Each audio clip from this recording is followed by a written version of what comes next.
bonsoir à tous. Merci, cher ami, pour cette aimable présentation. Je suis ravie d'inaugurer ce cycle de conférences 2019-2020 avec son calendrier un peu particulier, d'après ce que j'ai compris. Et je me réjouis évidemment de la discussion qui suivra parce que pour moi, l'échange après l'exposé des thèses est ce qu'il y a de plus important. En préparant cette conférence, je me suis moi-même étonnée du ton quelque peu alarmiste, ou du moins dramatique, du titre que j'ai proposé. Tentation du populisme, menace sur le libéralisme politique, danger pour notre liberté, et quel futur pour la démocratie libérale. Enfin, on tremble et on en déduit facilement que de futur, il n'y en a pas beaucoup. Or, une tendance forte du monde intellectuel d'aujourd'hui est de peindre l'avenir en couleur sombre. Ce n'est pas du tout mon intention, d'ailleurs ce n'est pas non plus mon tempérament, pas plus que je ne souhaite le peindre en rose d'ailleurs, mais je crois aux vertus de la provocation. Non pas la provocation au sens gratuit, mais la provocation à penser. Comme Aristote le disait au début de la métaphysique, la meilleure incitation à la philosophie, c'est l'étonnement. Et qu'est-ce que cela veut dire, l'étonnement? Eh bien, c'est la capacité de pouvoir se poser ce genre de questions toutes simples. Tiens, c'est étrange, j'avais pas vu les choses ainsi jusqu'à présent. Après tout, pourquoi pas? Bref, tout ce qui vient déstabiliser, déconcerter, ébranler les certitudes, et qui est le meilleur chemin vers la réflexion. Étant entendu, bien sûr, qu'une fois qu'on entre dans ce type de démarche, il faut aller jusqu'au bout et voir clairement ce qu'il en est. Alors, je crois que, en tout cas, nous avons un maître commun, Henri-Claude de Brétigny et moi-même, qui est Raymond Aron. Et Raymond Aron insistait sur le fait que l'intellectuel devait allier un très grand pessimisme dans l'examen des faits, dans l'examen de la réalité, le pessimisme de la lucidité, un très grand optimisme dans la résolution à agir, c'est-à-dire la résolution à tout faire pour que les aspects les plus sombres de la réalité puissent être en partie éclairés. Alors, puisque je voudrais avec vous commencer par la réalité, vous avez peut-être eu l'occasion de voir la très large étude dont les résultats ont été publiés dans Le Monde il y a quelques jours, dans l'édition de mardi dernier, de mardi 17 septembre, qui interrogeait les Français, et qui sont, semble-t-il, redevenus extrêmement pessimistes après l'euphorie des premières années, même des premiers mois du nouveau gouvernement, les Français pessimistes en quête de protection. Et un aspect très important de ce très large, ce qu'on appelle survey, en reprenant un terme d'origine d'ailleurs américaine plutôt que britannique, c'est-à-dire une très grande étude sur les opinions et les valeurs des Français. Il ressort de cette présentation que les Français sont de plus en plus antidémocrates. Et cela est en rapport direct avec leur tendance à avoir de moins en moins confiance.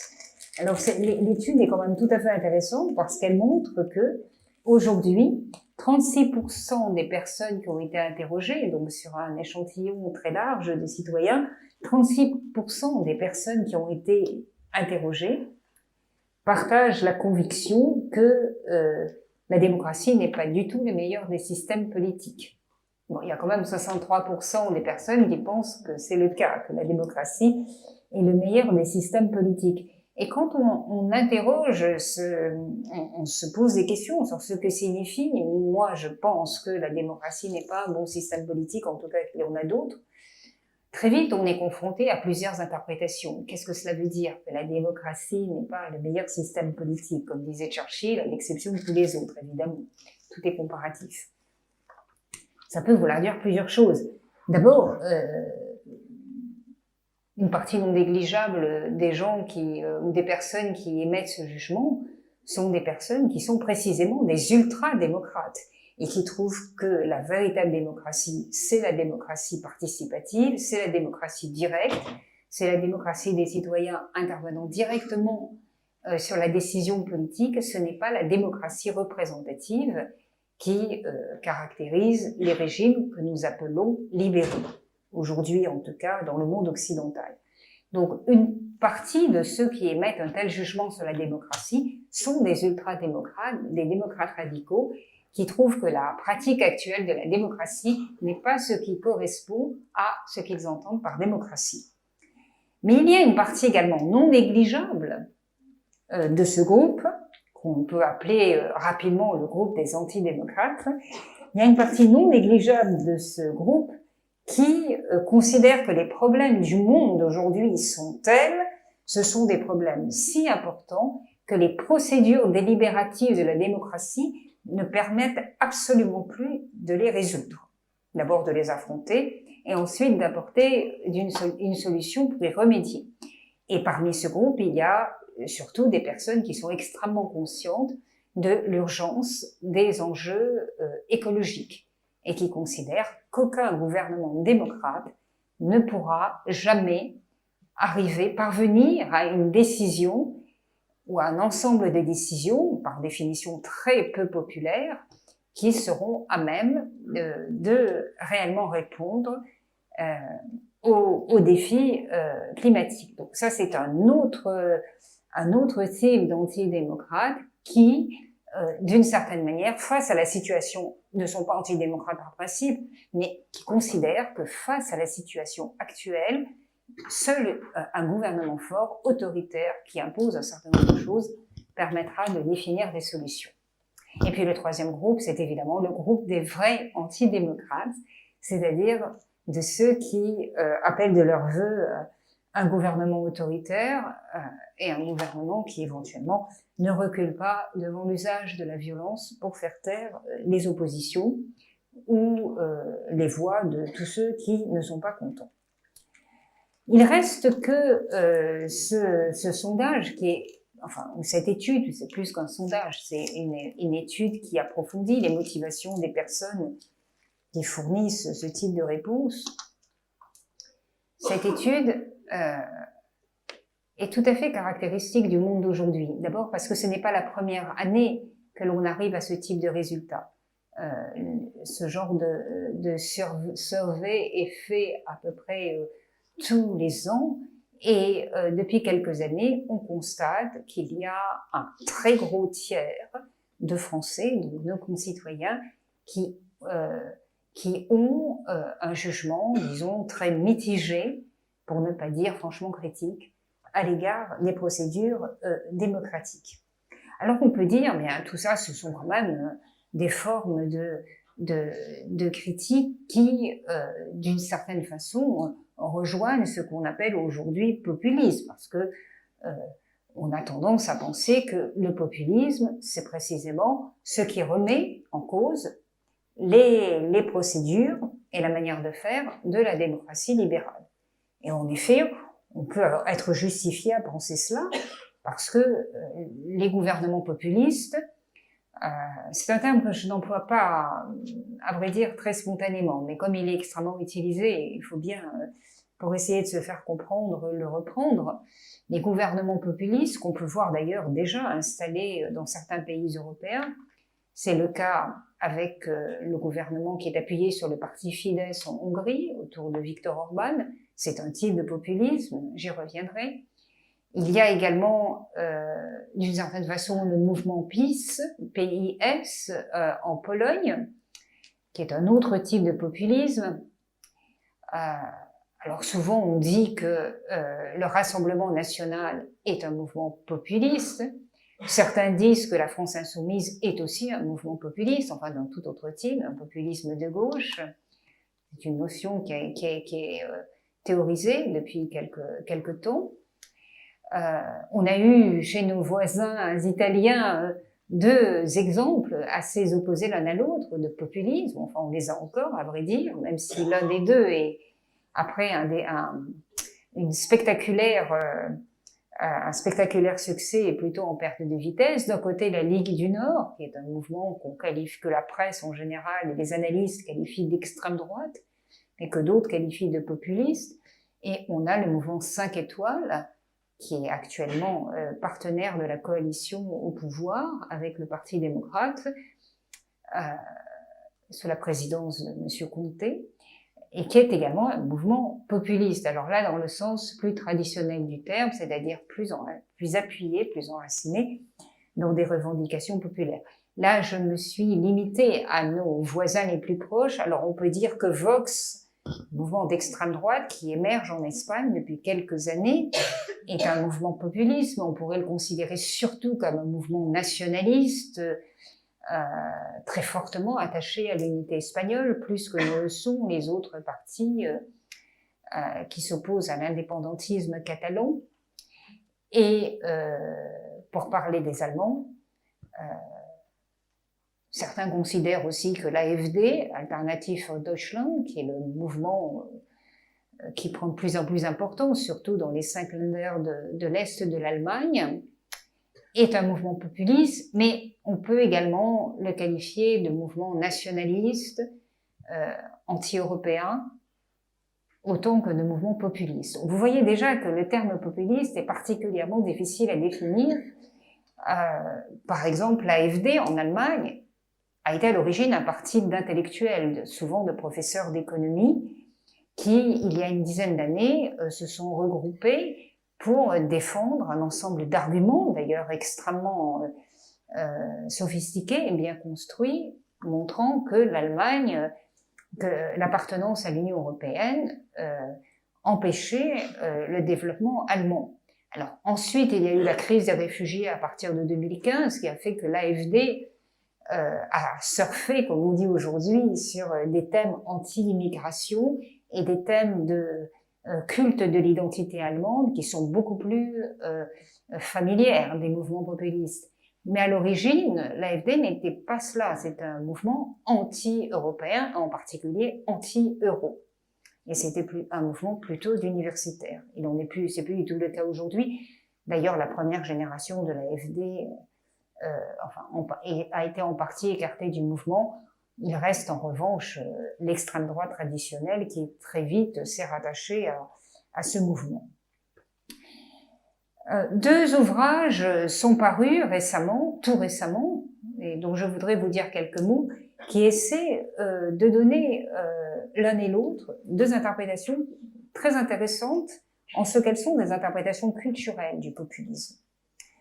Puisque le populisme se caractérise, et tous les mouvements dont je vous ai parlé, d'une certaine façon, ont cela en commun, par des positions très fortes à l'égard de l'immigration. En général, ce sont des mouvements qui sont tout à fait opposés à l'immigration de masse, dont ils présentent parfois la réalité de manière un petit peu disproportionnée par rapport aux faits, mais qui pour d'autres pays, comme l'Italie, fait le choc d'arrivée qu'a subi l'Italie à partir de 2015 était vraiment un phénomène tout à fait particulier et qui explique en grande partie ce qui s'est passé dans les 3 années suivantes. Donc l'immigration est un thème très, très présent dans tous les mouvements populistes, que ce soit des mouvements populistes de droite ou de gauche, intellectuels ou véritablement populaires. L'autre thème qui est présent dans tous les mouvements populistes, c'est la sécurité.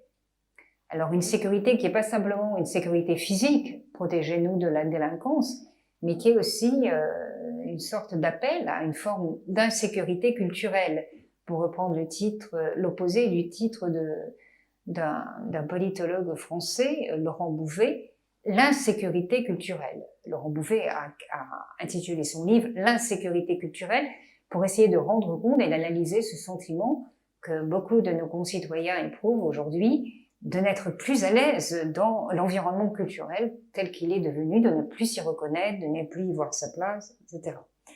Alors, on peut discuter de la pertinence, d'abord de l'existence de ce sentiment, et ensuite de sa pertinence. Mais cette appellation est intéressante. Donc, sécurité.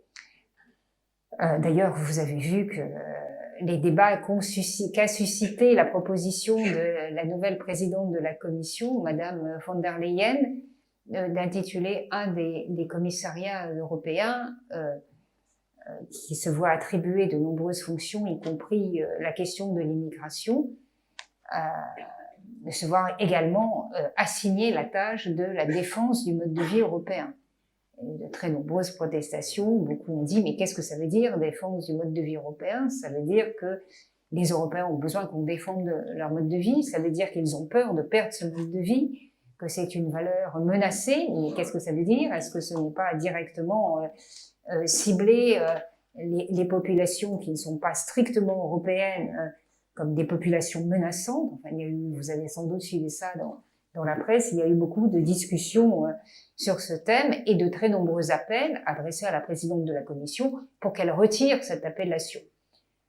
Jusqu'à présent, il n'en est rien. Ce sera intéressant de voir quelle sera à l'avenir l'issue de cette chose et comment le commissaire européen, qui est donc responsable à la fois de la gestion des flux migratoires en Europe et de la défense du mode de vie européen, va articuler ces deux missions. En tout cas, sécurité appelle exigence de sécurité, besoin de sécurité. C'est un élément fort du populisme et qu'on retrouve à peu près partout. Un autre élément qui est évidemment très, par définition, c'est dans l'appellation elle-même, c'est la méfiance à l'égard des élites. Alors, des élites dont la réalité est souvent construite pour l'occasion. Souvent, ces élites, parfois, ça correspond à des données sociologiques réelles. C'est dans des pays où un petit groupe détient tous les leviers de la vie politique, économique et culturelle, mais parfois, dans d'autres pays, ça correspond beaucoup moins à la réalité. Mais il reste que la méfiance à l'égard des élites, le sentiment que l'essentiel du pouvoir est capté par un petit groupe qui se partage des bénéfices, des rentes, des avantages, des privilèges, alors que le peuple est laissé de côté, est dépossédé de la décision politique, d'un véritable rôle économique, que les aspirations culturelles du peuple ne sont plus du tout reprises ni entendues. Ce thème de la fraction, de l'opposition entre le peuple et les élites est un élément qu'on retrouve dans toutes les formes de populisme, même le populisme intellectuel, où il arrive que des intellectuels s'autoproclament les véritables porte-parole du peuple contre les élites en place. Ça peut parfaitement exister aussi. C'est un thème extrêmement fort des mouvements populistes. Alors, il y a un quatrième thème qu'on retrouve à peu près partout, qui est le nationalisme. Encore une fois, il n'y a rien de mal dans le nationalisme, c'est même quelque chose de tout à fait essentiel.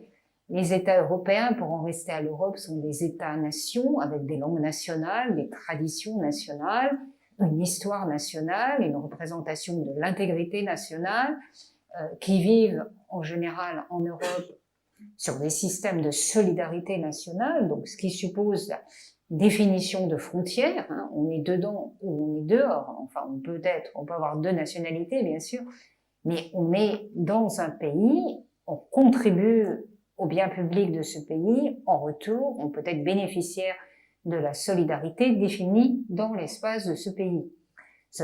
Donc tout ça, ce sont des aspects extrêmement positifs, émancipateurs de l'idée d'appartenance nationale. Mais évidemment, on peut interpréter la réalité nationale d'une autre façon en faisant une revendication qui éloigne ceux qui ne font pas partie de la nation, c'est-à-dire les étrangers, ou dans tous les pays vivent des étrangers, et c'est une richesse pour ces pays. Vous-même, vous avez, je suppose, pour certains d'entre vous, déjà vécu à l'étranger, vous avez peut-être des enfants qui vivent à l'étranger, ils sont de plus en plus nombreux, les jeunes aujourd'hui, à aspirer, vivre quelques années au moins, soit pour leurs études, soit pour le début de leur vie professionnelle à l'étranger. Il est évident que l'étranger n'est pas du tout un intrus dans un pays. Il y a une place pour les étrangers.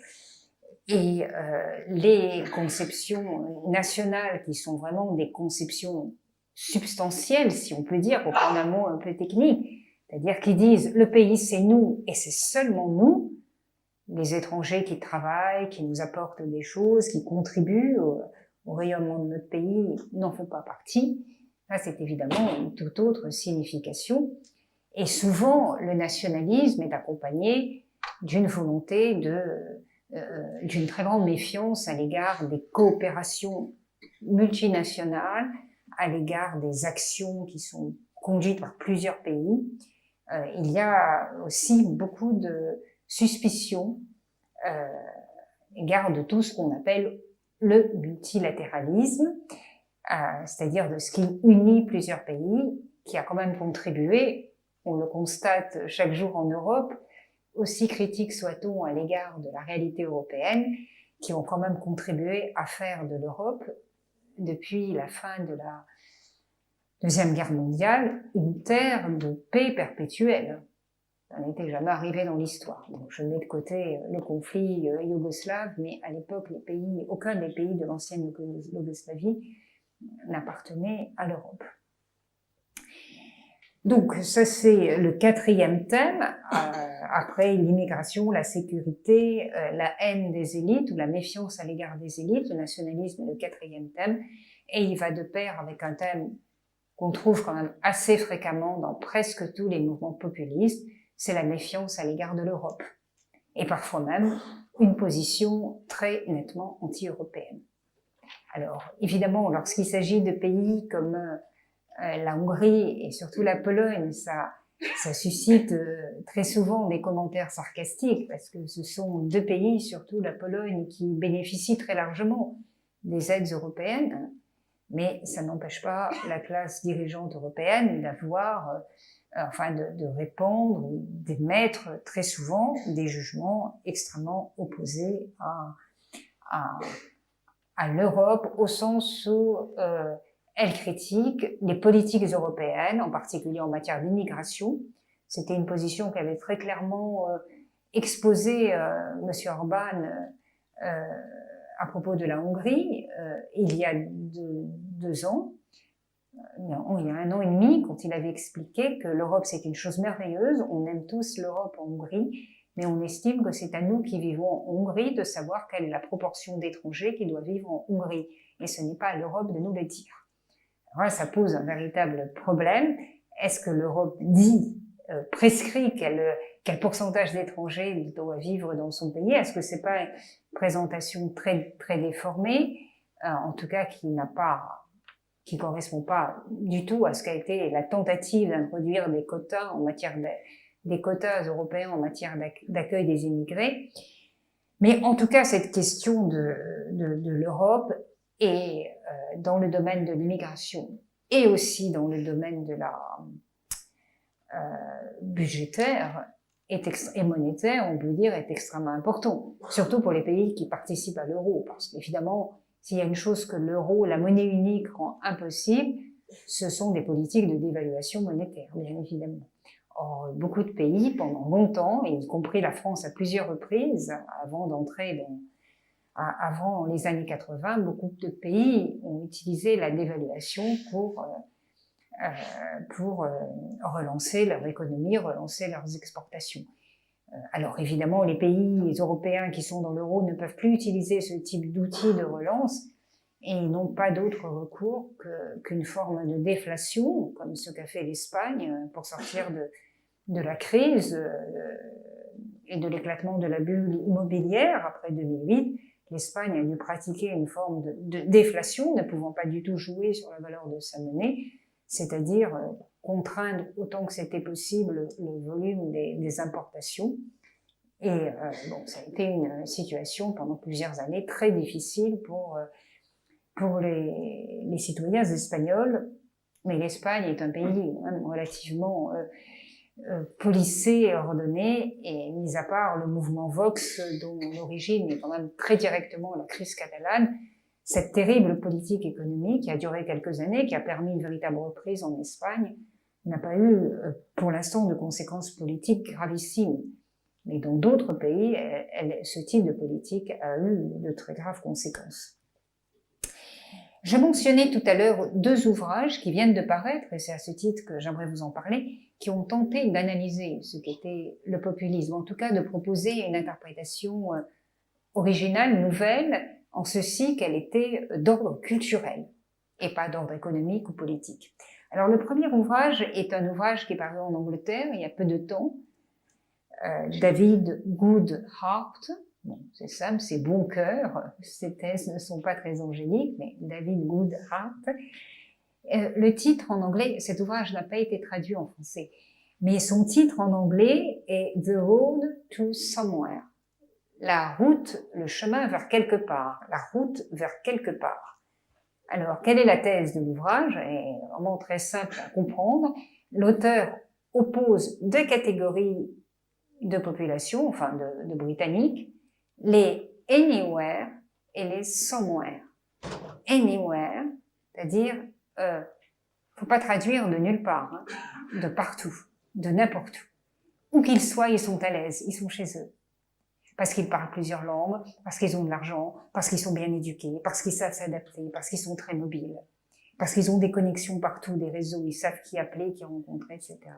Anywhere, le monde leur appartient.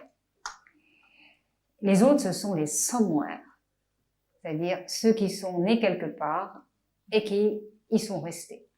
Pourquoi? Parce qu'ils sont pas très éduqués, parce qu'en général, bon, c'est peut-être un choix, bien sûr, hein, mais ce dont ils parlent, c'est parce qu'ils sont modérément éduqués, parce qu'ils n'ont pas beaucoup d'argent, ils ne parlent qu'une seule langue, la leur, ils ne connaissent pas grand monde, ils savent pas ce que c'est circuler, ils ont du mal à s'adapter, ils ont du mal à changer de mode de vie.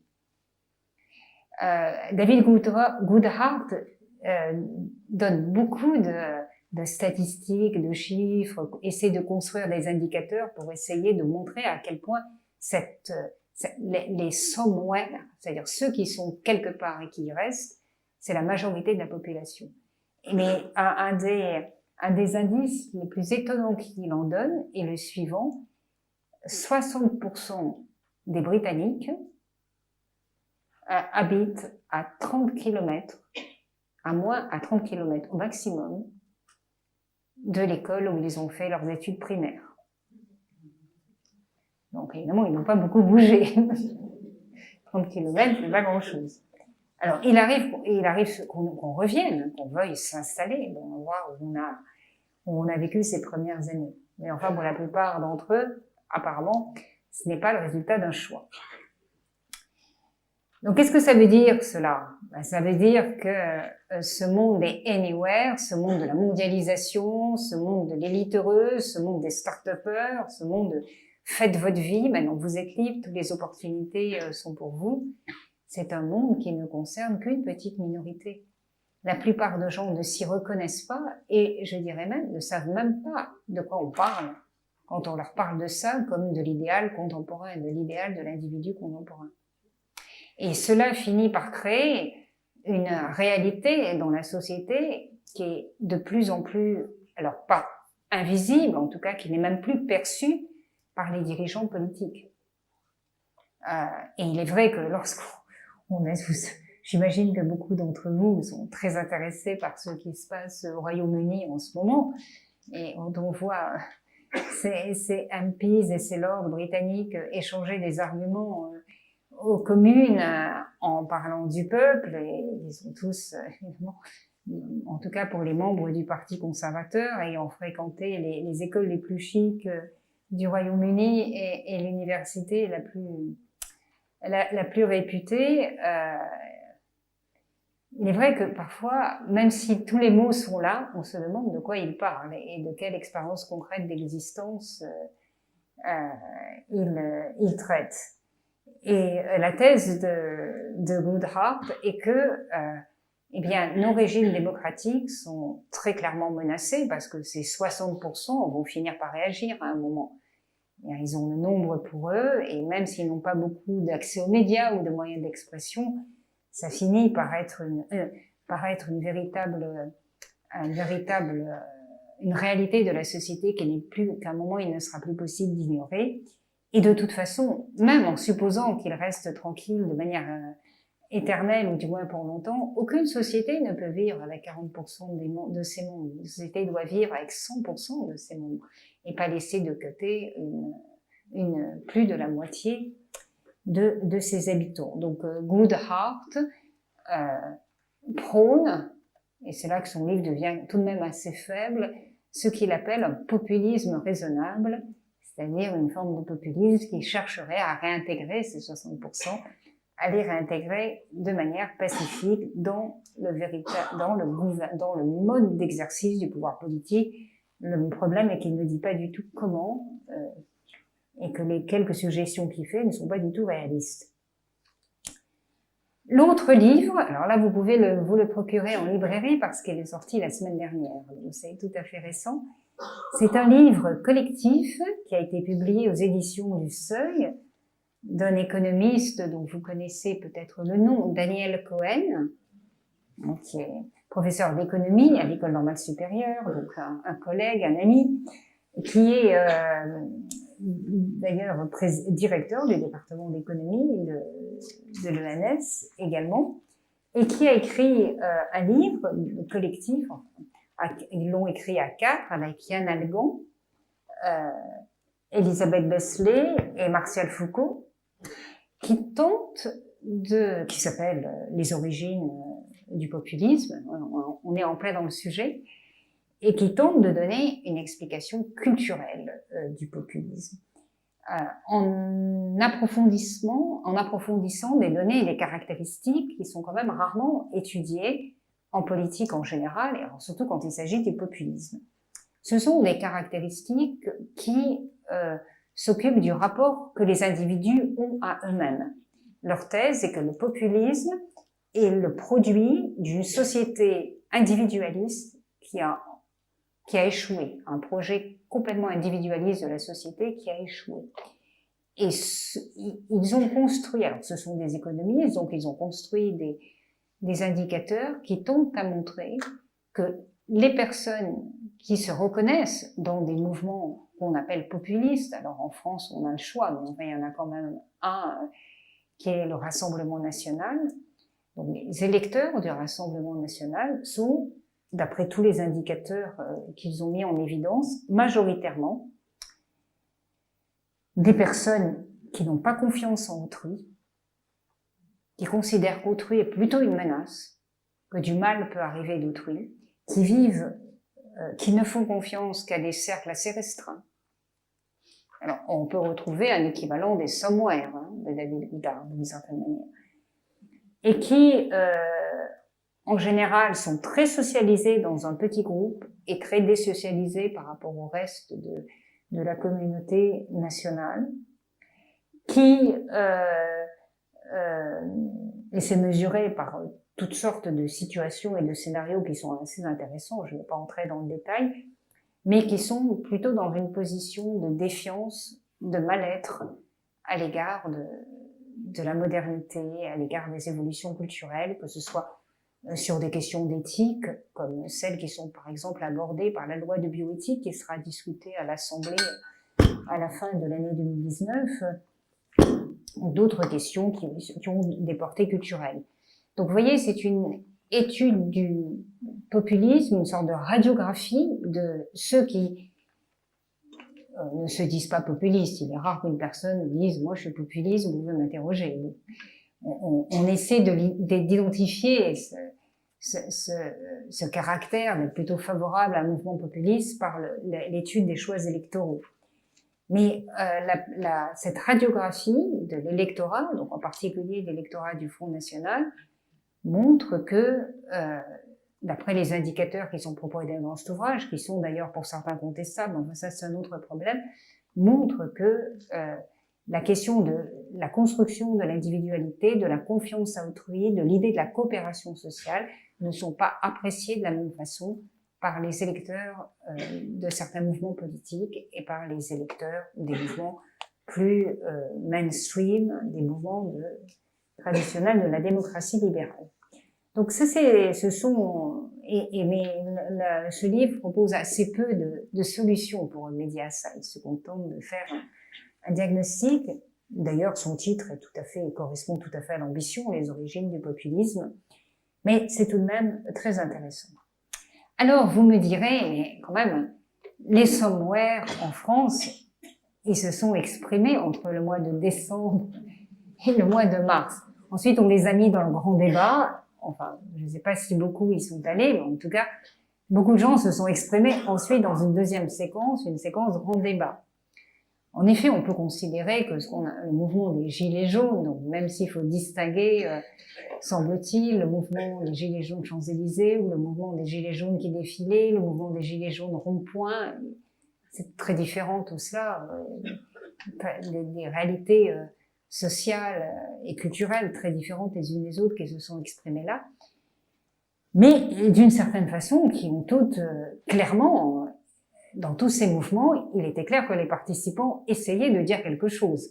Quoi qu'on pense de ce mouvement, qu'on l'approuve ou qu'on désapprouve, on ne peut pas nier la volonté d'expression qu'il témoignait. C'était ceux qui défilaient ou ceux qui discutaient au rond-point voulaient se faire entendre, voulaient faire savoir quelque chose, en particulier concernant leurs conditions d'existence. Et apparemment, quelque chose dont ils pensaient, ou elles pensaient, que ce n'était pas connu du pouvoir ou de ceux qui prenaient des décisions. La séquence qui a suivi, c'était une séquence d'un autre type, donc le grand débat. Il se trouve que pour une autre de mes activités, j'ai suivi d'assez près ce qui se passait dans ce grand débat, et j'ai constaté d'abord que ceux qui avaient participé aux manifestations, au rond-point du samedi, n'étaient quand même pas extrêmement présents dans les débats. Donc on avait affaire à deux populations légèrement différentes, avec des recoupements, certes. On ne peut pas dire qu'ils étaient totalement absents non plus. Mais ils n'étaient pas la majorité de ceux qui ont participé au grand débat. Ce grand débat, d'ailleurs, qui s'est tenu de multiples façons. Il y a eu des petites réunions, il y a eu de grandes réunions, il y a eu des réunions de synthèse, il y a eu toutes sortes de formats. Mais ce qui m'a beaucoup frappé dans ce grand débat, c'est quand même l'ambition des personnes, la volonté des personnes de faire connaître ce qu'elles étaient, comment elles vivaient et ce qui était acceptable pour elles. Donc d'une certaine façon, des aspirations, une volonté d'expression qui était assez semblable à celle des Gilets jaunes manifestations et Gilets jaunes rond-point. Même si ça a été fait de manière plus dialectique, au sens où les personnes acceptaient de se confronter à d'autres qui ne pensaient pas comme elles et d'échanger des arguments. Donc là, on était véritablement dans l'échange d'expériences, on n'était plus simplement dans le témoignage et l'affirmation, voilà ce que nous vivons. Mais tout de même, ce qui revenait constamment à l'égard du gouvernement, alors je ne veux pas non plus incriminer le gouvernement actuel, parce que d'une certaine façon, ces traits-là, il les partage avec tous ceux qui l'ont précédé, mais à l'égard de ceux qui décident ou des décideurs politiques, c'est la volonté et c'est la gêne ressentie devant un personnel politique pressé d'appliquer des réformes sans avoir étudié de manière très approfondie les conséquences concrètes que ces réformes auraient sur la vie des personnes. Parce que c'est une chose d'avoir une magnifique réforme parfaitement justifiée en termes économiques sur le papier de son bureau, de considérer que c'est la solution à ce problème, et puis de voir concrètement, étant donné la différence des conditions d'existence, l'impact que ça a dans la vie des personnes. Et il est très difficile de se représenter cela.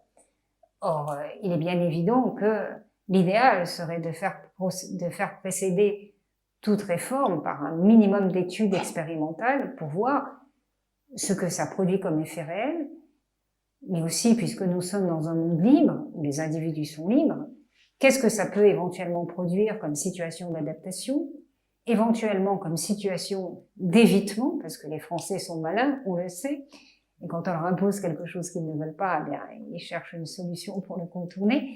Donc, il ne faut pas ignorer cela, c'est ce qu'on appelle les stratégies d'évitement, et il faut en avoir une claire conscience avant même d'appliquer à grande échelle une réforme. Et puis surtout, parfois, les effets secondaires qu'on n'avait pas du tout prévus et qui n'étaient pas inscrits sur le papier, mais qui ne peuvent apparaître que dans la vie réelle.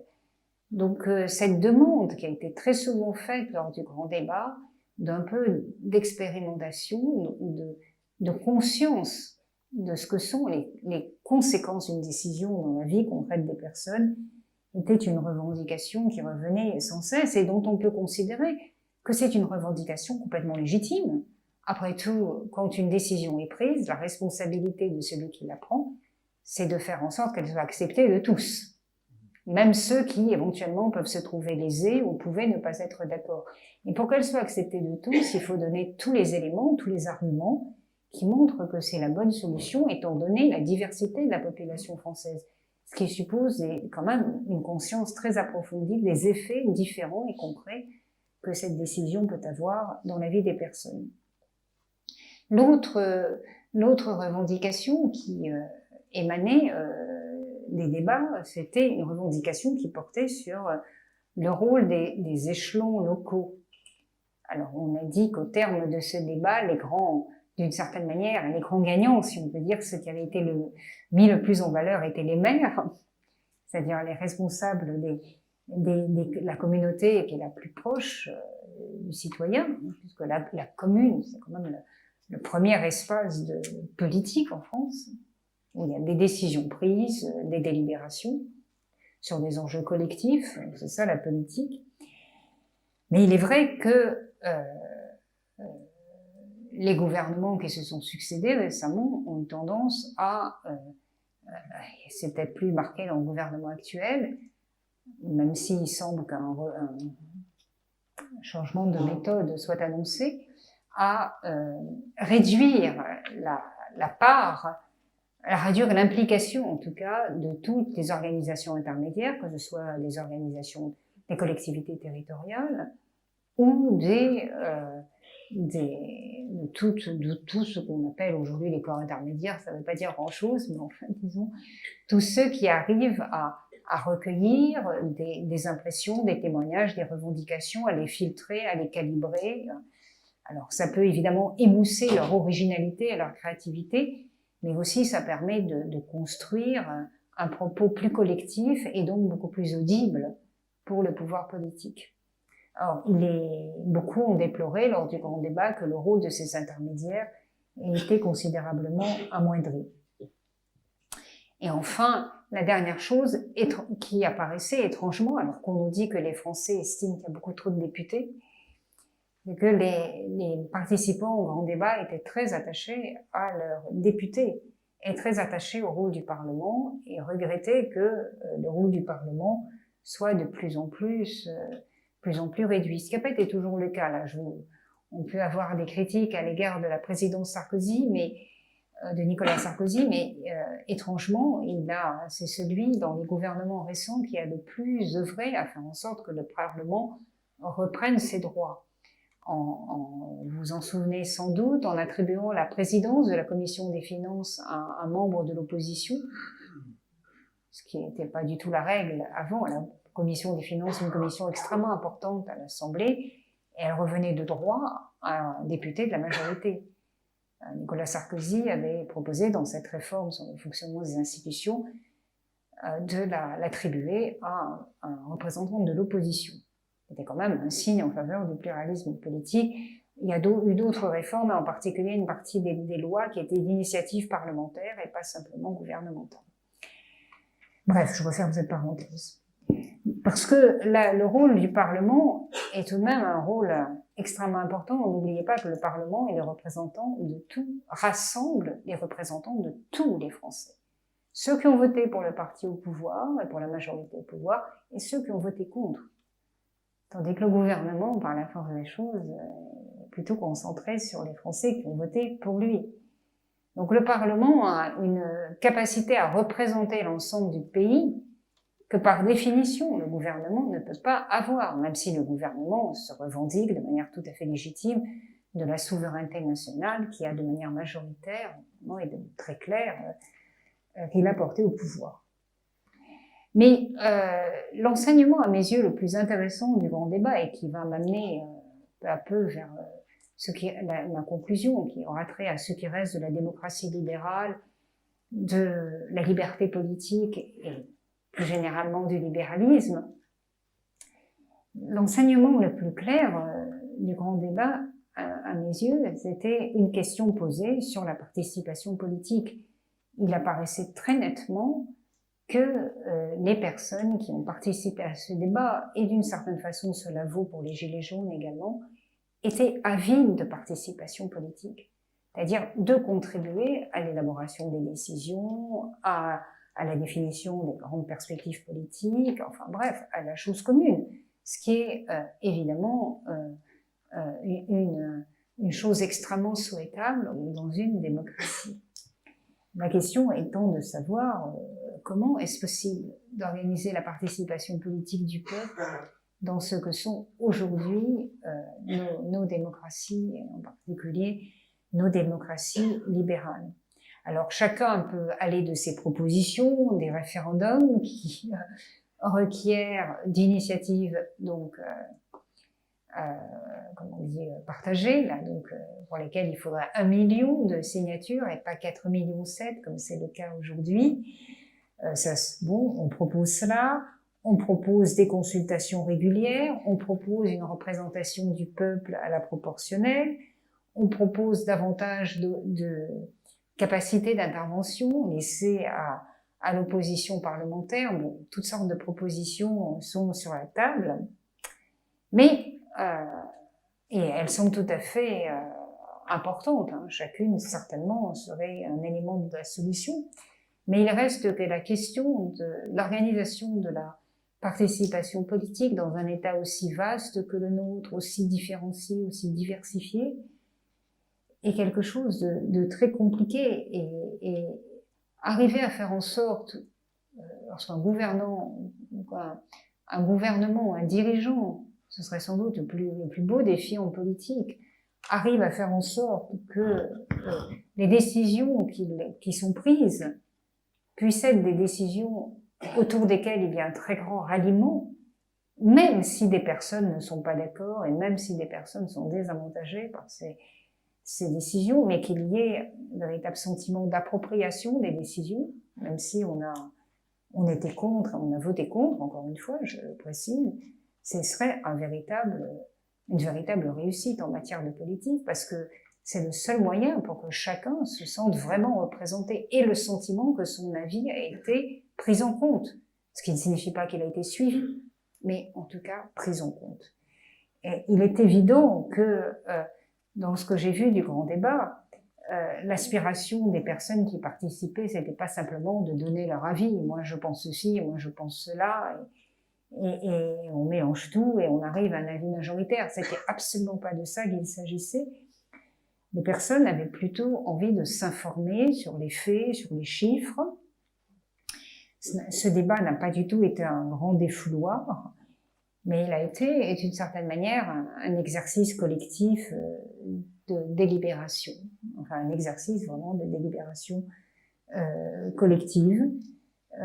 Tous ceux qui ont écrit des courriels, qui se sont exprimés là, dans ces cahiers de citoyens, eh bien, d'une certaine façon, qu'est-ce qu'ils essayaient de récuser? Et c'est en ce sens que j'y vois un geste très important qui peut être un antidote à l'égard du populisme. Ils ont essayé précisément de récuser l'idée d'une différence d'un irréconciliable, d'une différence tranchée entre le peuple et l'élite.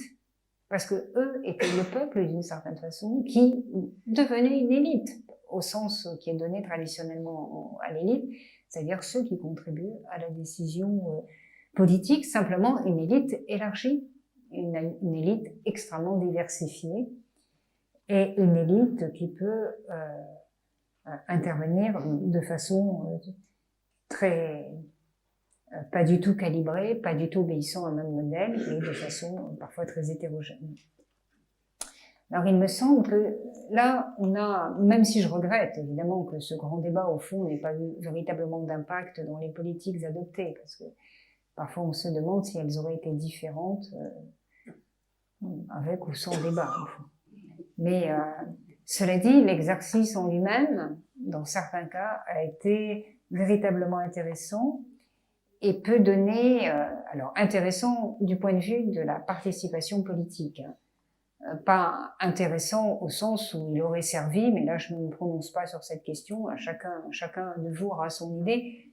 Est-ce qu'il a servi simplement de stratégie, d'acceptabilité pour un certain nombre de décisions qui, parce qu'elles les avaient suivies, parce qu'elles suivaient un grand débat, sont passées sans coup férir, alors que et sans qu'elles soient véritablement liées à ce débat, parce qu'en fait, les propositions qui ont été faites, étrangement, elles se sont retrouvées tout à fait coïncidentes avec ce que le gouvernement avait pensé faire.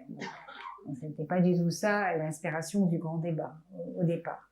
Mais laissons de côté cela, ce n'est pas de ça que je parle simplement de l'exercice politique en lui-même, parce qu'il me paraît d'une certaine manière illustrer de manière concrète ce qu'on appelle la liberté politique au sens l'exercice de la participation politique. Et il me semble que le meilleur antidote au populisme est précisément cela. Lorsque les citoyens sont engagés dans les décisions, ont l'impression de se reconnaître d'une certaine façon dans les décisions qui sont prises, ce qui ne signifie pas que les décisions qui sont prises reflètent nécessairement ce qu'ils pensent, mais qu'ils considèrent que ces décisions ont été suffisamment lestées de délibération, suffisamment soumises à la critique, suffisamment discutées, pour qu'ils puissent, et surtout qu'ils ont eu la possibilité de s'exprimer, qui oblige quand même quand on a la possibilité de s'exprimer, on s'engage inévitablement à acquiescer à ce qui sera le résultat de la délibération qui suivra le recueil des opinions. Il me semble que quand les citoyens ont ce sentiment de participation, les différents éléments que j'ai cités tout à l'heure ont beaucoup moins d'importance, et en particulier ce sentiment d'appartenir à une élite élargie, de faire partie d'une certaine manière de ceux qui donnent leur avis, peut être extrêmement salutaire, comme un des moyens de lutter contre le populisme. Ça me paraît en tout cas un antidote qui va complètement à l'encontre de ce clivage entre le peuple et les élites, entre le peuple et un chef, qui est une des bases du populisme. Alors, évidemment, cela signifie que la société n'est pas une société homogène. Il faut accepter que chacun a des avis différents dans une société, et c'est tout à fait normal. Il n'y a aucune raison que tout le monde soit d'accord. Les expériences de vie sont différentes, les perspectives sont différentes, les origines sont différentes. Le grand défi de la politique, c'est à partir de toutes ces différences de tisser du commun par la discussion, par l'échange d'arguments, de pouvoir arriver à une compréhension commune des enjeux, des questions. Encore une fois, ça ne veut pas dire que tout le monde est d'accord, mais qu'on ait quand même un cadre commun accepté par le plus grand nombre quant à la façon dont les problèmes se posent. Et ce pluralisme politique est quelque chose qui me paraît tout à fait nécessaire. Les sociétés qui sont très diversifiées sont des sociétés qui sont immunes à l'égard du populisme. Parce que le populisme repose tout entier sur la fiction d'un peuple homogène. Populisme, ça veut dire s'appuie sur la notion de peuple, qui s'exprime, qui dit la vérité de ce que doit être la politique. Lorsqu'on met en avant la pluralité de la société, que ce soit la pluralité au sein du Parlement au plus haut niveau, qui gouverne avec les gouvernants, que ce soit la pluralité sociale avec la diversité irréductible des intérêts, des opinions, que ce soit la pluralité dans les modes d'existence qui doit être reconnue comme telle, d'une certaine manière, l'homogénéisation, la fiction d'un peuple unique et s'exprimait par une seule voix dont certains se diraient les porte-paroles n'a plus de sens, ce n'est absolument plus possible. Donc ça, c'est un élément essentiel et qui amène à considérer que la liberté politique, celle dont je parlais tout à l'heure, qui est la participation politique, l'engagement des citoyens, la citoyenneté, se nourrit de ce pluralisme. À l'origine, la liberté politique au XVIIe siècle était définie comme la capacité de participer au gouvernement et de pouvoir le critiquer librement. Ensuite, après la Révolution française, la liberté politique a signifié la citoyenneté. Chacun de nous est à la fois un homme et un citoyen. On exerce sa liberté en tant qu'homme, on l'exerce en tant que citoyen. On est une partie de la souveraineté nationale. Ça, c'est le sens démocratique de la liberté politique. Et puis, en reprenant les idées de Montesquieu, et puis ensuite toutes les évolutions sociales qui sont advenues, la liberté politique est devenue aussi la capacité de prendre en compte, d'intégrer toutes les différenciations sociales, tous ceux qui contribuent avec des apports différents à la construction d'une société. Et notre héritage en termes de liberté politique, et c'est précisément cette idée très enrichie de ce qu'est être un citoyen, c'est pas simplement être un individu abstrait, c'est pas simplement être un critique du gouvernement, mais c'est pouvoir avoir une véritable place dans cette diversité sociale. Et la liberté politique, d'une certaine manière, est aujourd'hui, me semble-t-il, un des meilleurs moyens de rester, de défendre les États libéraux. Parce que si c'est un terme que je n'ai pas employé jusqu'à présent, et c'est sur ça que je voudrais conclure, évidemment, lorsqu'on parle de libéralisme, on a un modèle en tête, un modèle par rapport auquel on compare, lorsqu'on parle de populisme, on a un modèle en tête auquel on compare le populisme, qui est la démocratie libérale. D'ailleurs, frappant de voir que certains pays, enfin en tout cas la Hongrie, puisque c'est à peu près le seul qui revendiquait cela, se définissent comme une démocratie illibérale, c'est-à-dire une démocratie sans liberté. Alors qu'est-ce que ça veut dire ? La démocratie libérale, c'est une démocratie, c'est-à-dire tout le monde a le droit de vote, bien sûr, on est vraiment dans une conception démocratique, dans l'idéal moderne de la démocratie, que résume parfaitement la Déclaration des droits de l'homme et du citoyen. Mais une démocratie libérale, c'est une démocratie qui considère que le pouvoir politique s'exerce dans un contexte de pluralisme et de liberté. La démocratie libérale est une démocratie qui admet la pluralité des partis et des partis d'opposition. Donc c'est une démocratie libérale pluraliste, comme disait Raymond Aron. C'est une démocratie qui admet et reconnaît l'utilité des autorités indépendantes, c'est-à-dire de pouvoirs qui sont indépendants de l'État et du gouvernement, et qui admet également et encourage même l'existence de contre-pouvoirs. Alors, contre-pouvoirs, ce ne sont pas des pouvoirs qui empêchent le gouvernement de faire son travail, évidemment. Un contre-pouvoir qui empêche le gouvernement d'agir, ça n'a aucun sens. C'est pas un contre-pouvoir, c'est un anti-pouvoir.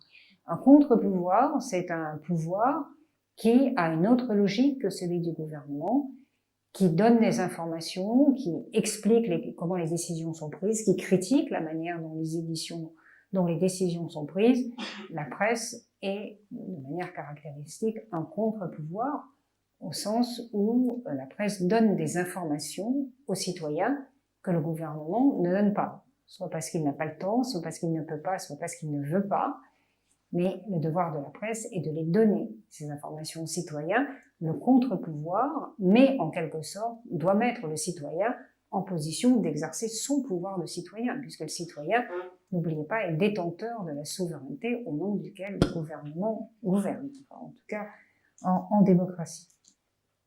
Donc cette caractéristique générale de la démocratie libérale fait à caractériser ce qu'on appelle le libéralisme, qui est en général décrit comme le mélange, l'articulation étroite d'un libéralisme politique, que je viens de vous décrire, d'un libéralisme culturel. Le libéralisme en général même toujours protège la liberté de l'individu, qui peut vivre comme il l'entend, à condition qu'il ne porte pas tort aux autres, qui peut exercer sa liberté comme il l'entend, à condition, encore une fois, que ça ne gêne pas l'expression de la liberté des autres. Bref, ce système de régulation complexe et de normes collectives que les pays libéraux ont décennie après décennie ou siècle après siècle mis en place. Et c'est la plupart du temps aussi des gouvernements libéraux d'un point de vue économique, c'est-à-dire où l'activité économique est décentralisée, où les transactions sont libres, où chacun peut contracter avec qui il veut, où le marché est ouvert. Je dis en général parce qu'il a, encore une fois, dans le libéralisme économique est plutôt un moyen qu'une fin. Il y a des moments où des restrictions, soit parce que la période est particulière, soit en raison de telle ou telle circonstance, des restrictions peuvent être apportées à la liberté économique, qui peuvent être tout à fait justifiées. C'est pas pour autant que le pays cesse d'être libéral.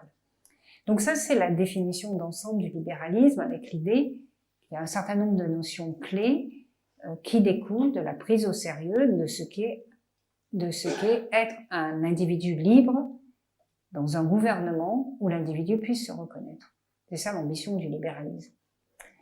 Or, aujourd'hui, on a quand même affaire à une sorte d'affrontement entre populisme et libéralisme, au sens où la raison pour laquelle le populisme prend tant d'importance est aussi liée au fait que le libéralisme, les États libéraux sont aujourd'hui plongés dans des conditions concrètes qui rendent de plus en plus difficile la réalisation des idéaux libéraux. Je vous donne juste en conclusion quelques exemples.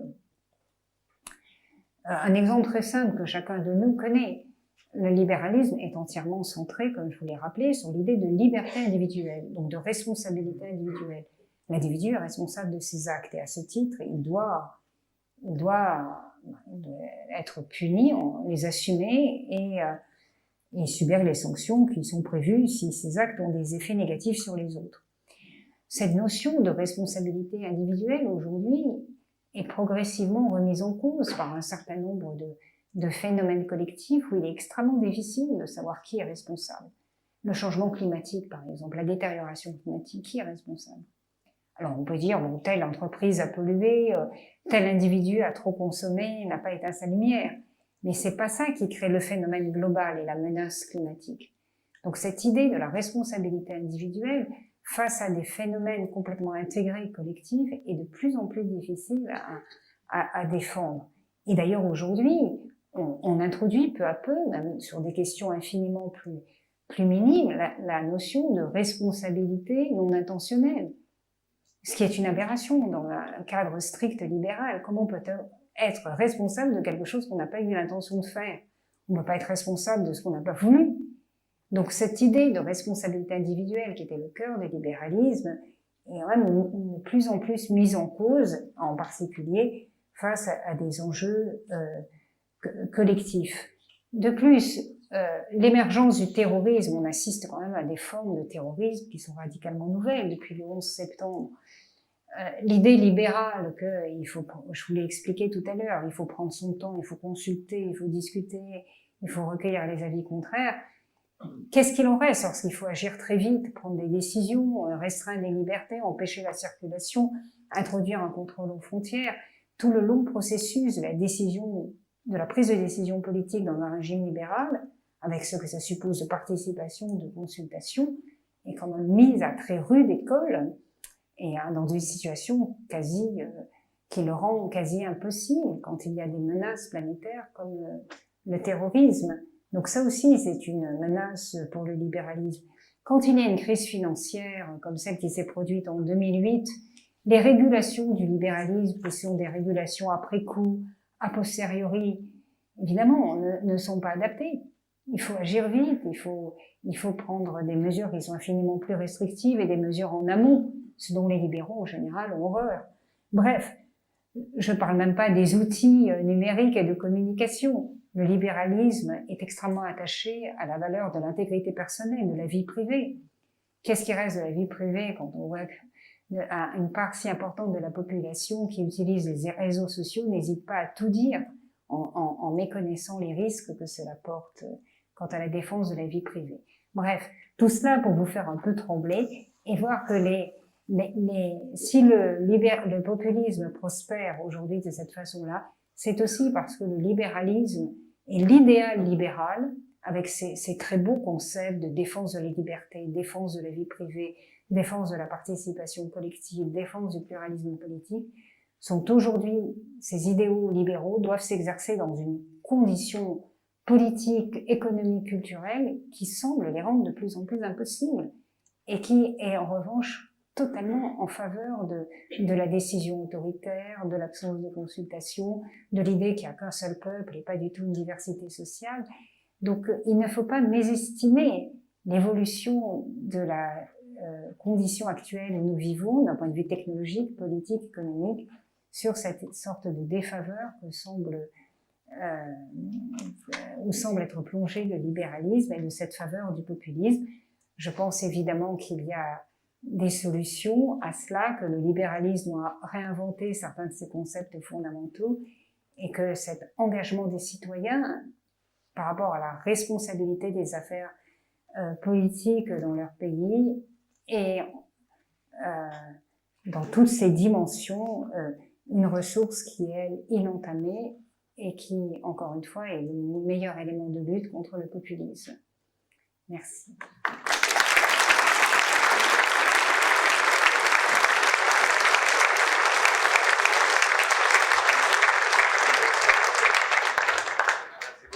Qu'est-ce qui veut commencer le débat? Je suppose qu'il y aura un certain nombre de questions.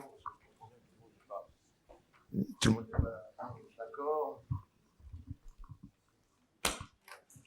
Allô? Voilà. Qui veut commencer? Madame? Merci. Merci, madame. Est-ce qu'on ne retrouve pas toujours le sédentaire et le nomade dans ce que vous nous avez proposé? C'est une autre appellation.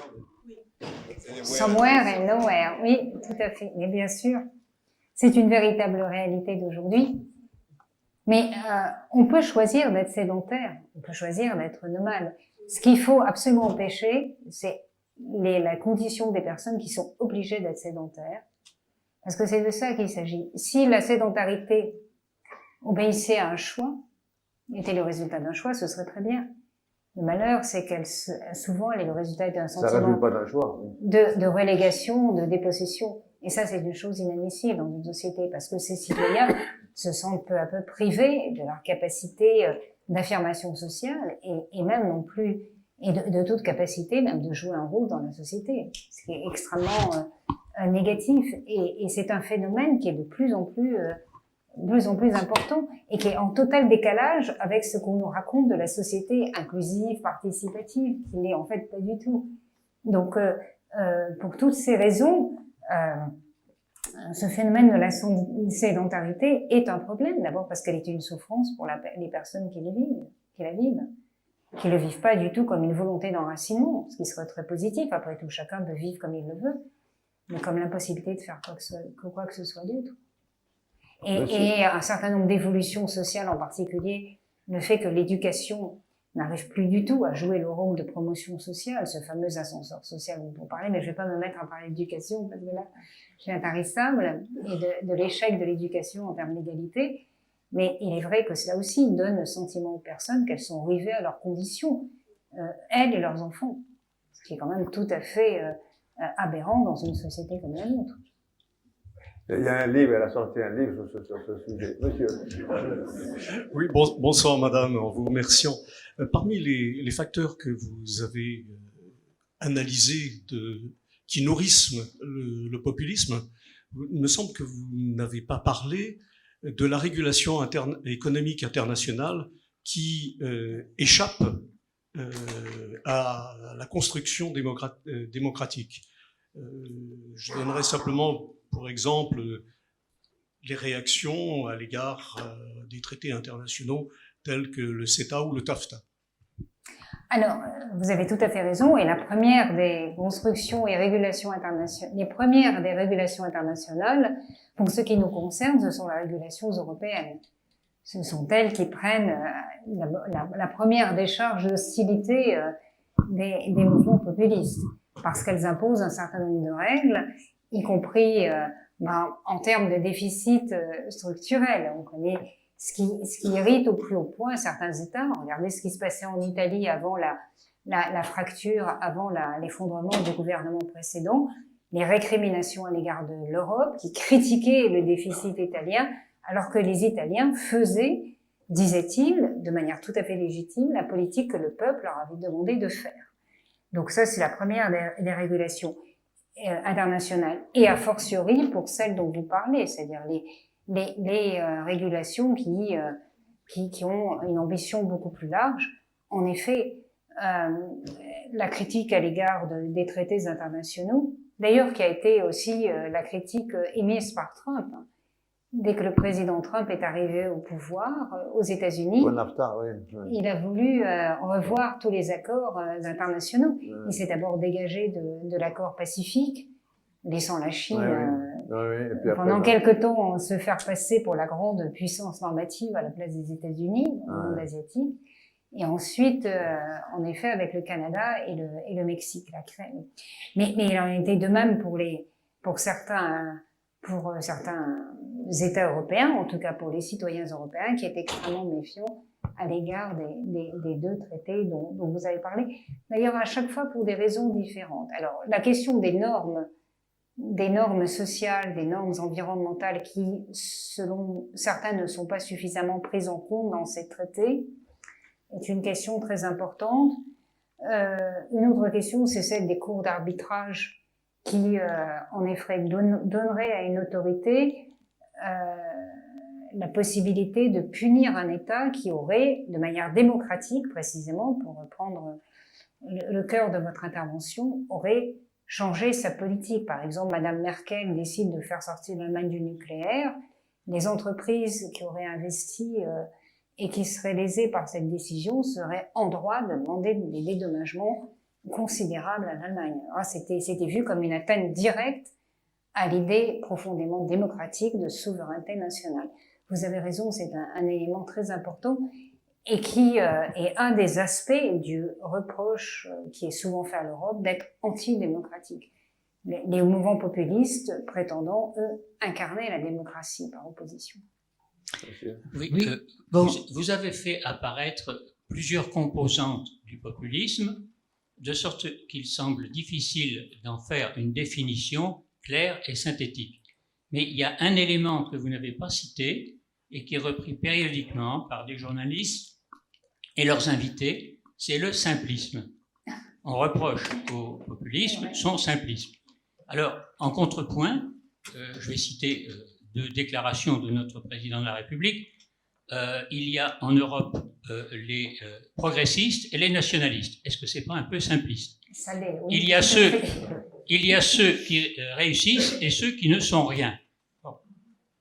Je voudrais reprendre une citation de Corinne Lepage, qui a été ministre et qui a été conférencière ici même. Oui. Corinne Lepage a écrit les gens de l'administration ont l'inimitable talent de complexifier la norme à un point tel qu'elle ne puisse être connue et comprise que des seuls spécialistes. Alors, on peut avoir différentes illustrations, je n'en retiens que deux. L'une, un jour, quelqu'un a voulu faire une loi pour revenir sur des pratiques antérieures de plusieurs années et décider que le silence de l'administration, qui valait refus, vaudrait approbation.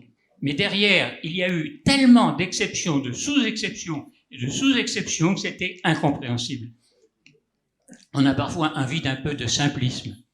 Il y a eu d'autres phénomènes semblables. Je pense en particulier à la pénibilité. C'est une loi, on a voulu caractériser la pénibilité, la protéger.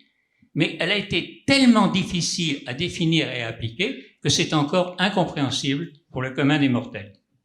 Puis j'ajoute une observation sur la démocratie libérale.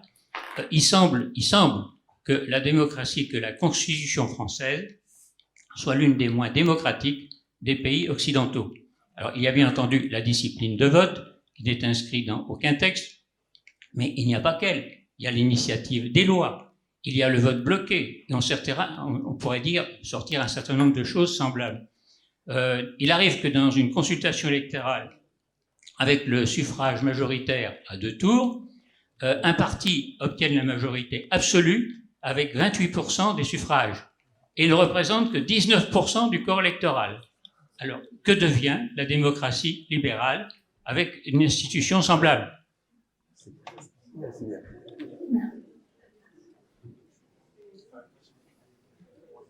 Ce sont des observations qui me paraissent pertinentes et de fait, le simplisme, oui. Alors, je ne sais pas si c'est une thématique du populisme, en tout cas, c'est une caractéristique du discours populiste. Et souvent, comme vous l'avez remarqué, ce simplisme repose sur un dualisme ou un binarisme ou un oppositionnisme, c'est-à-dire eux et nous, ou bien alors moi ou le chaos, moi ou l'horreur. Et c'est un jeu dangereux parce que il ne reflète absolument pas la diversité sociale. Et ceux qui prennent le risque de construire des oppositions et des affrontements binaires devraient être conscients du fait que la loi des alternances est quasi une loi de la nature en politique, et que ceux qui sont refoulés comme les diables, ceux qui sont stigmatisés comme le diable, outre le fait qu'ils représentent quand même de nombreux citoyens français qu'on ne peut pas traiter de cette façon-là, finissent par attirer tous les votes de rejet. Et en général, l'issue de ces constructions, de ces oppositions binaires est de provoquer ce qu'elles veulent éviter. Donc c'est en effet une des caractéristiques du populisme. Vous avez tout à fait raison. Une de ses méthodes favorites, c'est la simplification de la réalité sociale ou réalité politique. Alors sur la simplicité des lois, ça je suis en accord total avec vous, il y a quand même une conscience de ce problème. J'ai eu l'occasion de travailler avec plusieurs cours administratives d'appel et il y a une obligation maintenant dans les cours administratives d'appel en particulier de rédiger les avis, qui sont des avis importants puisque ce sont des avis qui défendent le citoyen contre le pouvoir de l'État, l'abus de pouvoir de l'État au sens large, l'État central, mais aussi les collectivités, les établissements publics et tout. Il y a une obligation de rédiger les avis de manière qu'ils soient immédiatement compréhensibles par tout le monde, sans des attendus, modifications à tel avis, etc. Mais de dire clairement pourquoi c'est accepté ou refusé. Donc il y a quand même une conscience de ce problème. Oui, bonsoir. Dans un autre ordre d'idée, vous avez parlé à 2 reprises de la Pologne et du PiS. J'y étais au moment des dernières élections qu'il y a eu avec le retour du PiS au pouvoir, et en discutant, on m'a fait remarquer 2 choses, que ils n'étaient pas contre l'immigration, ils avaient des immigrés, notamment beaucoup d'Ukrainiens, etc., de toutes ces régions, mais que c'était des chrétiens et qu'ils ne voulaient pas d'avoir des islamistes, de l'islam dans leur pays. Et on m'a rappelé aussi quelque chose qu'ils avaient gardé en travers de la gorge, quand l'ex-président Giscard d'Estaing avait été chargé d'établir une constitution où il avait fait des références aux valeurs chrétiennes de l'Europe et où le président Chirac avait dit non, ça qu'il ne voulait pas. Et bon, de toute façon, le référendum français non a fait tomber tout ça, mais ça, on me l'a rappelé et on l'a fait remarquer qu'il l'avait toujours en travers de la gorge. Je voulais vous demander votre avis. Alors, la question polonaise est une question compliquée, hein, et souvent les Polonais l'État polonais est très mal considéré en France et sans beaucoup de connaissances de ce qu'est l'histoire de la Pologne. Alors, les Ukrainiens, ils sont là depuis très longtemps, puisque après la guerre, la Pologne s'est retrouvée. C'est compliqué.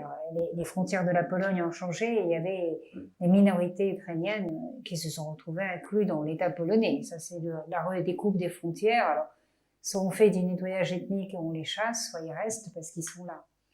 Mais il est vrai que, on va voir ce qu'on vont donner les élections. C'est le 15 octobre, les élections en Pologne. Il y a, en effet, la question de la religion, la question que je la range parmi les questions culturelles. Enfin, c'est ce qu'on fait en général. On parle de la religion comme une caractéristique culturelle. Il va de soi que c'est beaucoup plus que ça. Joue un rôle décisif. Il est certain que si ces personnes réfugiées n'étaient pas musulmanes et étaient par exemple des chrétiens d'Orient, d'ailleurs on l'a vu, il y a certains États comme les Polonais justement qui ont décidé d'accepter les chrétiens mais pas les autres. les choses seraient beaucoup plus faciles en termes de... Enfin, en tout cas, je dis pas qu'elles seraient plus faciles en soi. Je dis qu'ils ont l'impression que ce serait beaucoup plus facile, qu'il n'y aurait pas un élément de diversité supplémentaire. Si vous voulez, je ne peux vous répondre que ce que j'ai dit tout à l'heure, c'est-à-dire qu'il y a... L'autre est un autre, il n'est pas l'autre pareil à soi. Alors, soit on le prend, soit on le prend pas. Si on le prend pas, ça pose un réel problème parce que, d'une certaine façon, nous ne pouvons pas oublier que nous pouvons avoir aussi des enfants ou des connaissances ou nous-mêmes qui avons vécu dans des pays musulmans, dans des pays asiatiques où nous étions des autres. Donc, ce sont des conditions qui peuvent être interchangeables. Et par ailleurs, toutes les religions, on a des règlements dans les pays européens, il y a des règlements sur la religion. C'est une affaire privée, ne pas intervenir dans l'espace public et certainement pas constituer une contrainte ou une intimidation. Donc j'espère que des règles comme cela, avec des politiques d'intégration efficaces, pourraient arriver à résoudre ces problèmes. Mais les pays de l'Est sont des pays qui ont une histoire très douloureuse, dont les frontières n'ont cessé de changer. Les Polonais n'ont un État que depuis 1919. C'est un État dont les frontières ont de nouveau complètement changé en 1945. Ce sont des États qui sont des États de souffrance, qui ont une histoire douloureuse, qui ont le sentiment qu'ils sont constamment passés à côté de leur histoire, dépossédés de leur histoire avec l'occupation nazie, ensuite l'occupation soviétique, en tout cas l'absence du fait qu'ils étaient affiliés à l'Union soviétique, ça crée une certaine forme d'intolérance qui doit être comprise et discutée et pas condamnée. L'histoire de la Hongrie est un peu comparable d'ailleurs, avec des éléments différents, mais c'est comparable. Monsieur. Oui, bonsoir. Je voulais avoir votre avis parce que à la fin vous avez dit que des solutions étaient possibles. Du coup, moi je suis intéressé puisque vous êtes assez experte sur la question et de peur de mélanger, je vais essayer juste de synthétiser moi des angles de réflexion que j'ai, mais j'ai peur que ce soit un peu chaotique. De mon point de vue, en fait, est-ce que j'aurais tendance à dire que la démocratie libérale est peut-être trop utopique au final? Comment les personnes peuvent trouver leur place, leur liberté au sein d'un système où une personne va diriger et que cette personne va avoir des ambitions personnelles, ne va pas se sacrifier pour le bien commun entre guillemets, va essayer de réfléchir à une carrière, ce genre de choses. Donc je voulais vraiment insister aussi sur le fait que peut-être, vu que cette utopie n'est pas atteignable, revenir sur un mot que vous avez employé et que je trouve hyper important au final et qui résulte un peu de tout ce qui est débat, gilets jaunes et tout ça, c'est au final la reconnaissance. La reconnaissance du citoyen, sa place dans sa société, le fait qu'il a un rôle majeur, qu'importe ce qu'il fait, qu'importe sa fonction, ses ambitions, et que au final, cette notion, elle est vieille comme le monde, parce que je me souviens de Marc Aurèle, donc empereur romain des années 100 après Jésus-Christ. Ça fait partie de ses principes de direction du peuple et de sa notion de démocratie. Et donc, c'est des choses qui sont connues depuis des lustres. Donc, voilà, je voulais avoir votre avis là-dessus et notamment des idées de solutions, du coup, s'il vous plaît. Alors, écoutez, j'ai pas, ça c'est un autre exposé, mais la solution, elle va dans de multiples directions, elle peut s'exprimer de multiples façons. D'abord, l'éducation, ça va de soi. Ensuite, une pratique politique beaucoup plus codifiée, beaucoup plus respectueuse de la pluralité et de la différenciation sociale, des politiques d'intégration très fortes et surtout de multiples moyens qui fortifient, qui renforcent la participation politique des citoyens. Je pense que le rôle également de tous les groupements de citoyens, des associations est absolument fondamental. Enfin, tout lecteur de Tocqueville, on est convaincu, mais aujourd'hui plus que jamais. Prenons la question de l'immigration. Quand on connaît les politiques de demande d'asile en France, on peut être quand même extrêmement sceptique devant des déclarations du genre on va les renvoyer. Tout le monde sait qu'on peut pas renvoyer des personnes qui sont rentrées en France. ne peut pas les renvoyer tant que le pays où elles doivent aller n'a pas rédigé un agrément pour les accepter. Donc elles sont là, elles traînent, elles échappent, elles deviennent invisibles, elles échappent à toute espèce de possibilité de contrôle. Et les seuls qui puissent aider un État à gérer cela, à remettre les personnes dans la situation où elles vont repartir, où elles puissent accepter d'être préparées au retour dans un pays, c'est de s'appuyer sur des associations qui sont quand même, en matière d'immigration, les seules à empêcher que les migrants meurent dans la rue, et qui peuvent aussi, si elles sont réellement associées à une ambition politique en matière d'immigration, qui peuvent également les aider à repartir dignement. Voyez-vous, ça c'est un aspect du traitement de la question de l'immigration qui est totalement occulté, or qui est absolument essentiel.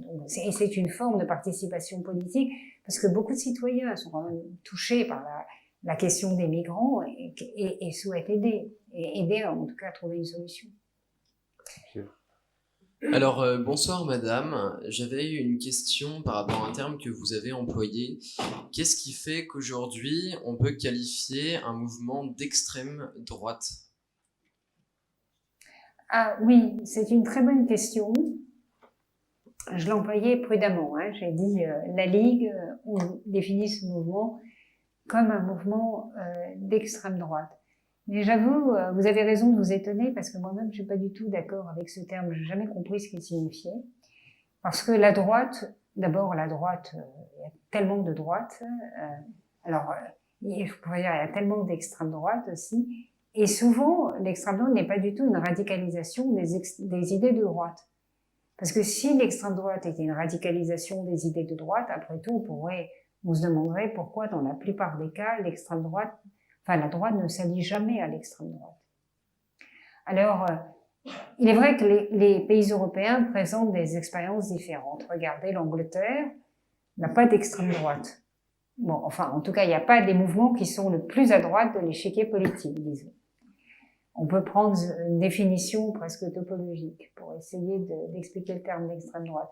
En revanche, le Parti conservateur réunit des personnalités qui vont de centristes, vous les avez vus, les 21 qui excluent non du Parti conservateur, mais excluent ce qu'on appelle en Angleterre parliamentary party, c'est-à-dire le droit de siéger avec les conservateurs au Parlement, mais ils ne sont pas exclus du Parti conservateur, parce que c'est une famille, le Parti conservateur. Il y en a d'autres députés conservateurs qui sont sur des positions très radicales, enfin j'ose pas dire extrêmes maintenant, mais radicales, en termes d'hostilité à l'Europe, de refus total de toute immigration, etc. Mais il y a des pays où il y a plusieurs mouvements qui se partagent la place la plus à droite de l'échiquier politique et qui sont assez opposés les uns aux autres. Regardez, en Belgique, oui, il y a le mouvement du maire d'Anvers, Bart De Wever, qui est un mouvement étrangement anti-immigration, mais très libéral sur des questions de société, favorable à la dépénalisation des drogues. Et il y a un autre mouvement qui est aussi très, très, très à droite et qui n'a pas du tout les mêmes conceptions. Donc là encore, c'est difficile de les mettre, de les identifier. Mais disons que, en général, pour reprendre des acceptions communes, extrême droite veut dire un type de gouvernement quand même assez peu libéral et très autoritaire. Alors qu'il y a une droite, la majorité de la droite reste quand même, en France on a la droite bonapartiste bien sûr, qui est une spécialité française, mais en général la droite reste assez libérale, très attachée au libéralisme politique. Même si c'est un libéralisme politique un peu orléaniste, un peu restreint, mais très attaché à des modes de décision politiques libéraux. Ceux qui sont plus à droite, donc c'est sans doute ce qu'on appelle l'extrême droite, sont en général favorables à des modes de gouvernement beaucoup plus autoritaires. Bon, peut-être encore une dernière question. Mademoiselle.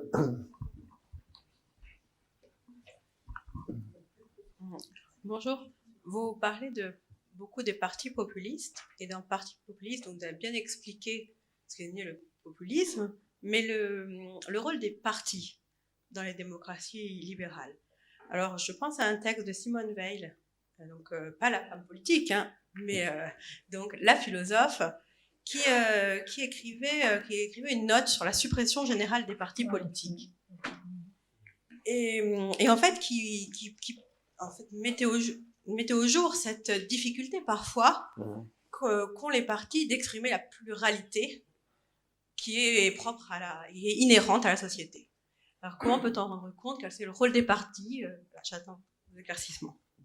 En effet. Bon, les partis, d'abord, ont assumé, enfin, depuis qu'ils existent, en France, en tout cas, les partis en Angleterre existent depuis plus longtemps, mais ont assumé la possibilité de créer des pôles politiques différents, du pluralisme politique, d'une certaine manière, le parti les a organisés. Alors là, la pratique des partis est très différente. Il y a des partis, comme on disait, quand les socialistes étaient au pouvoir à la fin des années 90, la gauche plurielle, c'est-à-dire des partis qui, soit par impuissance et incapacité de mettre de l'ordre dans leur propre organisation ou par idéal, autorisent des voies différentes. Ça a été d'ailleurs le cas à droite pendant assez longtemps. Il y a des partis qui sont extrêmement monolithiques. Alors c'est ceux que critique Simone Veil dans ce texte qui a été réédité récemment, j'ai lu avec beaucoup d'intérêt aussi.